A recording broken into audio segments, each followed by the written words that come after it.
ശബരിമലയിലെ ഈ മാസത്തെ വെർച്വൽ ക്യൂ ബുക്കിംഗ് പൂർത്തിയായി. ഈ മാസം 30-ന് മാത്രമാണ് ഏതാനും സ്ലോട്ടുകൾ അവശേഷിക്കുന്നത്. ശബരിമല നട തുറക്കുന്ന 15 മുതൽ 29 വരെ ഒരു സമയത്തും വെർച്വൽ ക്യൂ ഒഴിവില്ല. 70,000 പേർക്കാണ് വെർച്വൽ ക്യൂ വഴി സമയക്രമം ലഭിക്കുന്നത്. മിഥുൻ മുരളി ചേരുന്നു. മിഥുൻ, മണ്ഡലകാലം ആരംഭിക്കുന്ന ഈ മാസം ഒരു മാസത്തേക്കുള്ള വെർച്വൽ ക്യൂ ബുക്കിംഗ് പൂർത്തിയായി എന്നാണ് അറിയാൻ കഴിയുന്നത്. ഈ മാസം 30-ന് മാത്രമാണ് ഇനി ഏതാനും സ്ലോട്ടുകൾ അവശേഷിക്കുന്നത്.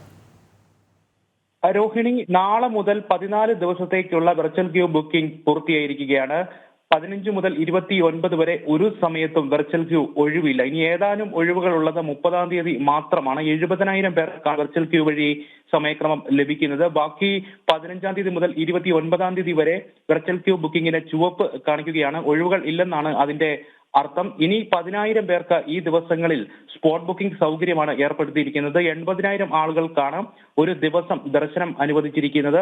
പമ്പ, എരുമേലി, വണ്ടിപ്പെരിയാർ എന്നിവിടങ്ങളിൽ നിന്ന് സ്പോട്ട് ബുക്കിംഗിന് വേണ്ടി തയ്യാറാക്കിയിരിക്കുന്ന പ്രത്യേക കേന്ദ്രങ്ങളിലെത്തി സ്പോട്ട് ബുക്കിംഗ് ചെയ്താൽ മാത്രമായിരിക്കും ഇനി വരുന്ന ഭക്തജനങ്ങൾക്ക് ശബരിമലയിലേക്ക് ദർശനം സാധ്യമാവുകയുള്ളൂ. ഇനി അതിൽ കൂടുതൽ ആളുകൾ വന്നു കഴിഞ്ഞാൽ എന്തു ചെയ്യും എന്നുള്ള കാര്യത്തിലുള്ള ആശങ്ക ഇപ്പോഴും നിലനിൽക്കുന്നുണ്ട്. നേരത്തെ ദേവസ്വം പ്രസിഡന്റ് പറഞ്ഞത് എല്ലാ ആളുകൾക്കും ദർശനം ഉറപ്പാക്കും, ആർക്കും തിരികെ മടങ്ങേണ്ടി വരില്ല എന്നുള്ള കാര്യമായിരുന്നുവെങ്കിലും ഈ 10,000 ആളുകൾക്ക് മാത്രം സ്പോട്ട് ബുക്കിംഗ് ഏർപ്പെടുത്തി. ഇനി അതിൽ കൂടുതൽ ആളുകൾ ഈ ദിവസങ്ങളിൽ ഇവിടേക്ക് എത്തിക്കഴിഞ്ഞാൽ എന്താകും സ്ഥിതി എന്നുള്ളത് ഒരു ആശങ്ക ഉണർത്തുന്ന ഒരു കാര്യമായിട്ട് നിലനിൽക്കുകയും ചെയ്യുന്നുണ്ട്. പമ്പ, എരുമേലി, വണ്ടിപ്പെരിയാർ എന്നിവിടങ്ങളിൽ സ്പോട്ട് ബുക്കിംഗ് വഴി മല കയറാനുള്ള സൗകര്യം ഒരുക്കിയിരിക്കുന്നു. വെർച്വൽ ക്യൂ ബുക്കിംഗ് വഴി സമയം ലഭിച്ചവർ എന്തെങ്കിലും കാരണവശാൽ യാത്ര മാറ്റി വെക്കേണ്ടി വന്നാൽ ഈ ബുക്കിംഗ് ക്യാൻസൽ ആവുകയും പിന്നീട് ദർശനാവസരം നഷ്ടപ്പെടുകയും ചെയ്യുന്ന സാഹചര്യം ഉണ്ടാകും. ക്യാൻസൽ ചെയ്യുന്ന സമയത്ത് ഇത് സ്പോട്ട് ബുക്കിംഗിലേക്ക് മാറുകയാണ് ചെയ്യുന്നത്. സ്പോട്ട് ബുക്കിംഗിന് ആധാറോ അതിന്റെ പകർപ്പോ കാണിക്കണമെന്നും ദേവസ്വം ബോർഡ് പ്രസിഡന്റ് അറിയിച്ചിട്ടുണ്ട്. അതില്ലാത്തവർ വോട്ടർ ID ഹാജരാക്കേണ്ടതുണ്ട്. എങ്കിൽ മാത്രമായിരിക്കും എൻട്രി പോയിന്റിൽ സ്പോട്ട് ബുക്കിംഗിനുള്ള സൗകര്യം സാധ്യമാവുകയുള്ളൂ. പമ്പയിൽ 7 കൗണ്ടറുകളാണ് ഇതിനായി ക്രമീകരിച്ചിരിക്കുന്നത്. ഒപ്പം പന്തളം, ചെങ്ങന്നൂർ, നിലയ്ക്കൽ തുടങ്ങിയ ഭാഗങ്ങളിൽ ഇത്തവണ സ്പോട്ട് ബുക്കിംഗ് സൗകര്യം ഏർപ്പെടുത്തിയിട്ടില്ല. അതും ഭക്തജനങ്ങൾക്കിടയിൽ നിന്ന് വലിയ ആശങ്ക ഉണർത്തുന്ന കാര്യമായിട്ട് ഉയർന്നു വരുന്നുണ്ട്. കാരണം പമ്പയിൽ തിരക്ക് കൂടുമോ എന്നുള്ളതാണ് ഭക്തജനങ്ങൾ ഉന്നയിക്കുന്ന പ്രധാനപ്പെട്ട കാര്യം.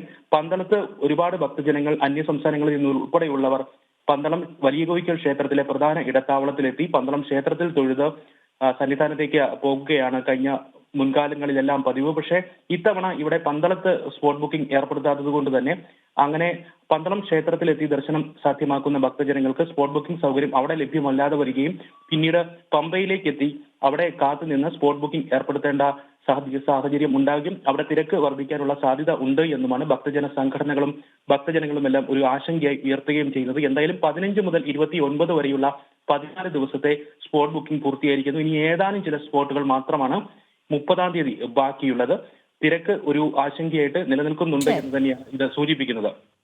ശരി മിഥുൻ, ശബരിമലയിലെ ഈ മാസത്തെ വെർച്വൽ ക്യൂ ബുക്കിംഗ് പൂർത്തിയായി. ഈ മാസം 30-ന് മാത്രമാണ് ഏതാനും സ്ലോട്ടുകൾ അവശേഷിക്കുന്നത്.